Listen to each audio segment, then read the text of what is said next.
Welcome to Dodgers Daily. I'm Casey Porter. I'm so glad that you decided to tune in. Wow, what a series over the weekend with the Dodgers and the Padres.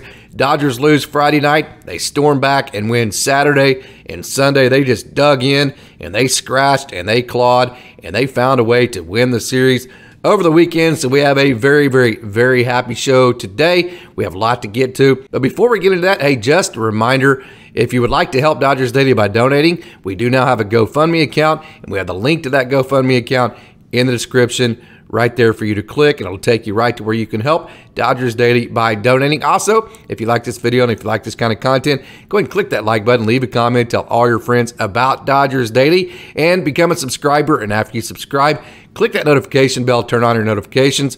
That way, Dodgers Daily, every time they release a new video, you get notified. We can keep growing and keep doing what we love, which is providing videos like this in the future. Okay. How about the fireworks last night? The rookies. How about Jamesoutman, Michaelbusch? I can honestly say, not surprised. Mookiebetts, I'll tell you what, he had that misplay in the first inning. He had some pretty bad at-bats last night, but like great players do, it seems like they always make up for it in the end. So, hey, let's not waste more time. Let's get right to it, and let's talk Dodgers baseball.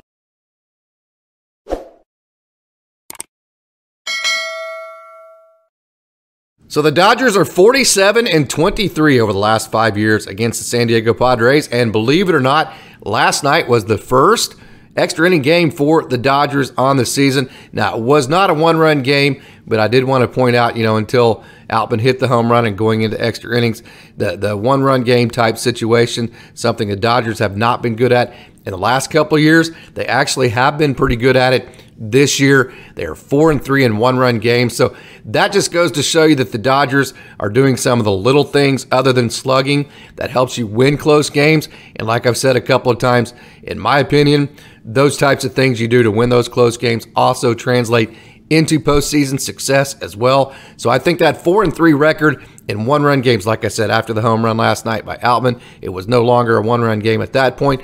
But having said that, I think that stat is very important to bring out because I think that, again, that just goes to show you that the Dodgers, this team, are set up to where, I think they're going to optimize their chances of having postseason success. Okay, how about the bullpen? We talk about being a complete team effort. The Dodgers have won 8 out of their last 9 games.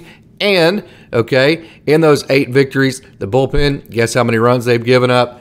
Just 1. So I always talk about comebacks, close games, anything that, comes down to the later innings.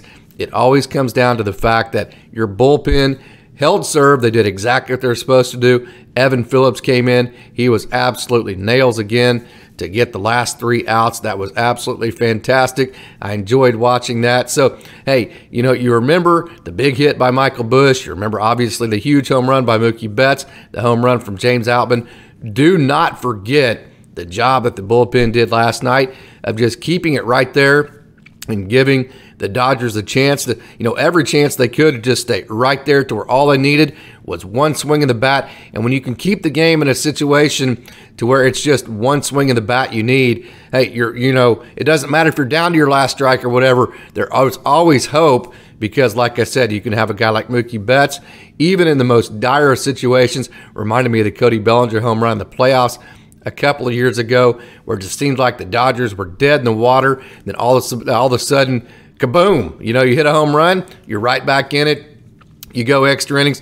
Don't forget, hey, that wasn't for the win. The Dodgers were still the visitors, and the San Diego Padres still had last at bats in the bottom of the ninth. So what a great job again by the bullpen to nail down that bottom of the ninth inning for the Dodgers. So that was an absolutely fantastic job as far as, just the team baseball aspect of it and everything working together. Caleb Ferguson did a great job in that ninth inning for the Dodgers. He has been really good this year. Just a 1.26 ERA for Caleb Ferguson. Victor Gonzalez did a great job in his 1 inning, scoreless.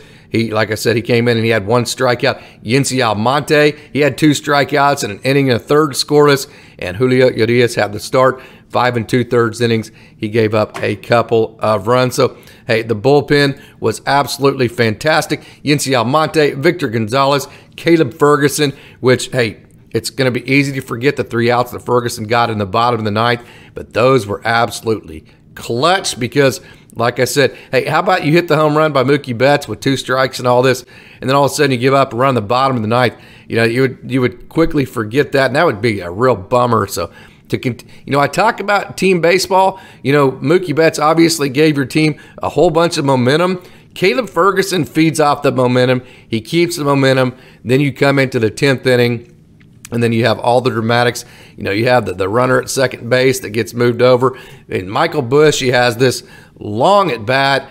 He has 2 strikes on him, full count. And then all of a sudden, he takes a pitch to left field, which is not surprising at all. If you go to my feature that I did on Michaelbusch, one of the things that makes him such a fantastic hitter is that he hits the ball where it's pitched, and then generally speaking, he does not chase the zone. There was a couple of pitches in that inning that he didn't chase that were really good takes. Then he spoiled off a couple of really good pitchers' pitches, finally got himself something to handle. And like I always say about Michaelbusch, Jamesoutman, Miguel Vargas, hey, those guys, now he hit a lot of home runs last year. He hit over 32 home runs, Michaelbusch did. But although he did hit a bunch of home runs, he is not a home run hitter. He is a guy that is always trying to hit a line drive, and if that line drive happens to be hit hard enough and get in the air high enough, then it goes for a home run. You saw that approach last night from Michaelbusch. He just sold out literally to try to hit a line drive somewhere to get a base hit, and he was able to do it to left field to get that lid off to give the Dodgers the lead again. And then Jamesoutman, wow, what an awesome deal that was. And to watch Fernando Tatis Jr. go to the wall and watch it go over and kind of just see the disappointment in his face with all of his antics that, hey, the look at me type of stuff that Fernando Tatis Jr. does.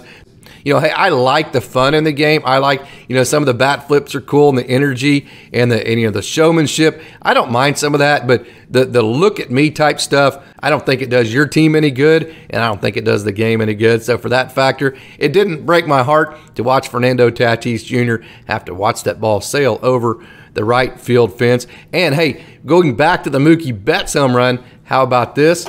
That was the first home run of the year that Josh Hader had given up all year long. How about that? Okay, and this was the first extra inning game the Dodgers have played in all year too. So the Dodgers now are 1-0 in extra inning games, and they're 4-3 in 1-run games.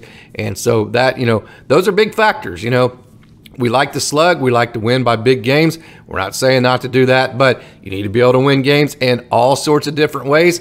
How about 2 home runs? And then sandwiched in between that, you had just a real scrappy at bat where a guy just executed great offensive baseball and slapped one the other way. You did a little of everything in all of those scenarios and all 3 runs that were executed to win a close game down the stretch. And that's why you won, or at least one of the big reasons. We also talked about the bullpen. The defense was good too, other than the Mookie Betts deal where he didn't catch the ball in the first inning. And how about the 2 out runs, 3 more last night for the Dodgers? That means now they have a league-leading 77 2 out runs on the year. And I talked about yesterday in our podcast how demoralizing that is for the other team. When they feel like they're almost off the hook, we'll just take that home run by Mookie Betts and the one by Jamesoutman, for instance.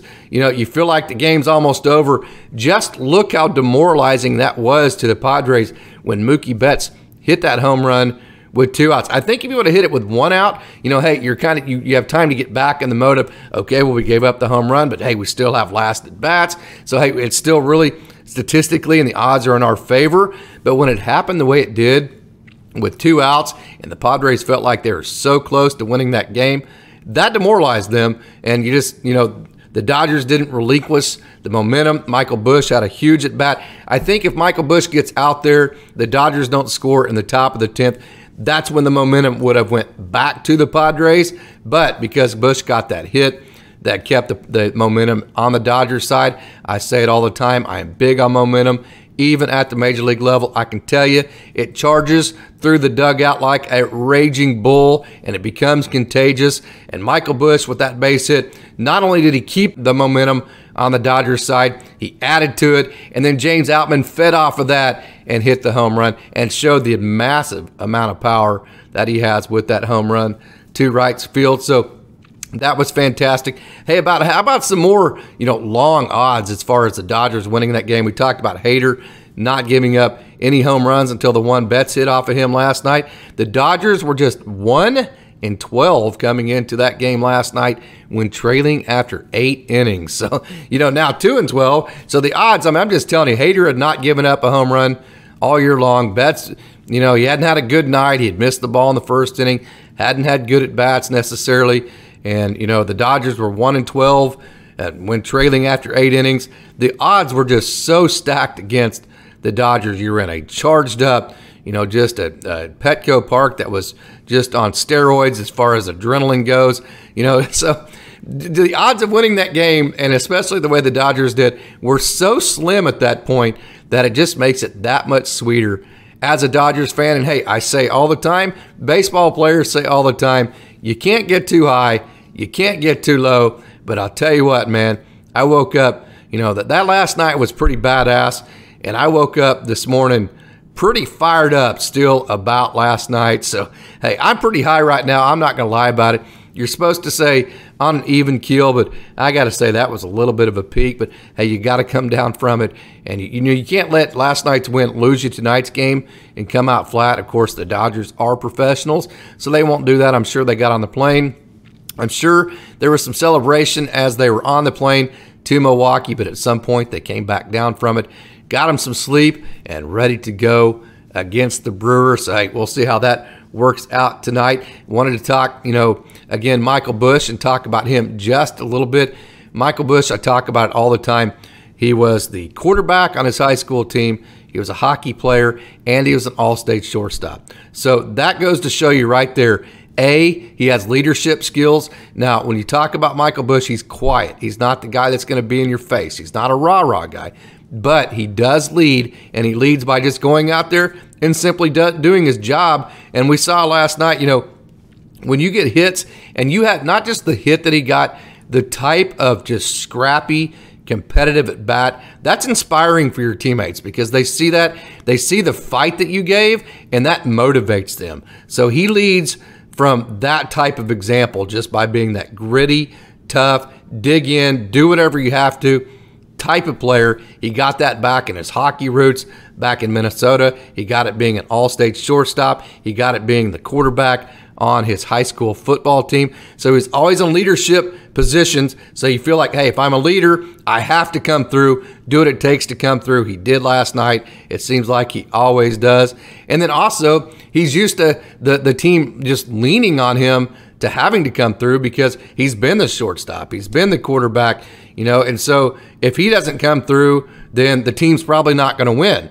So I'm sure he reverted to all of those scenarios in his past to where the team has just absolutely leaned on his back to do something to win the game, and he got it done last night. And like I said, man, he just dug in and just didn't care if it looked pretty, didn't care about any of that. He just got gritty and flipped one into left field. So when I talk about Michaelbusch, and I do it all the time, about how he needs 300 Major League at-bats and he will prove that he's one of the better offensive players in the system, I will not back off of that. And the reason is not just because he has an elite hit tool, of which he does, because I've seen it, and I've talked to guys who have seen it and coached him, who have been in the game for a long time, and they will tell you the same thing that I do. It's not just that, though. It's all of those it factors, like the leadership skills and his, some guys like to be pretty, and they like to make sure that they have the sleeves looking right and the stirrups looking right and everything looks perfect, and they have to have the right bat flips, and